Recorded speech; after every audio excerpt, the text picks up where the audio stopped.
وزیر اعظم جوړ شو دا پارټي دو هغه چې اسمبلی شي هغه دا تکاتا نو به بیس پارټي شکو غلی شلا مطلب دا ایسو نیرا مطلب دا چې دو حکومت ته ویرو وسلا ګورا چې کوم ملازمین وي په هزارها ملازمین یې برطرف کړو دو حکومت ایجنډا دا غوا ووټ غوښتل چې دوی 50 لک گھر جوړو او 1 کروڑ ویني کاری خلک ته ورکو نو نه هو چاته گھر ورکړ یې نه کاری ورکړ ګوره تاسو ویني مش په باندې شه زما غټه غټه پلازې رنګ کړل چې سره کاغذ دی موجوده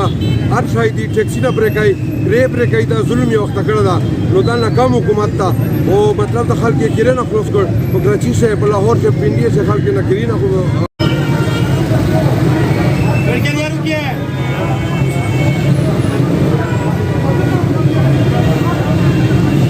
چې کله چې دې واغستلې کا لوټ شه به غوړي سر ټکاوي نو دیړه غوستای شه نو اوريو غوستای شه او په توګه شعور ویل نشته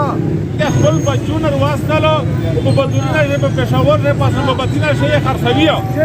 دا ګورنمنت دی دا د تاریخ انصاف دی تاریخ انصاف دا ته یې چې نن سبا خلک لږه د رابر په پېښور د ظالم سره میټینګ د خونی دا د مظلوم سره مې کلک وروروالی دا د ظالم او مظلوم په جنگ دوران کې به طرفه ودرېدل خو بوزلی دا واه واه واه واه پولیس افغان لوټ شو پرېږده وه خلک یې چې زرداري په ګورمنټ کې اوس هم رابې خوړلې جی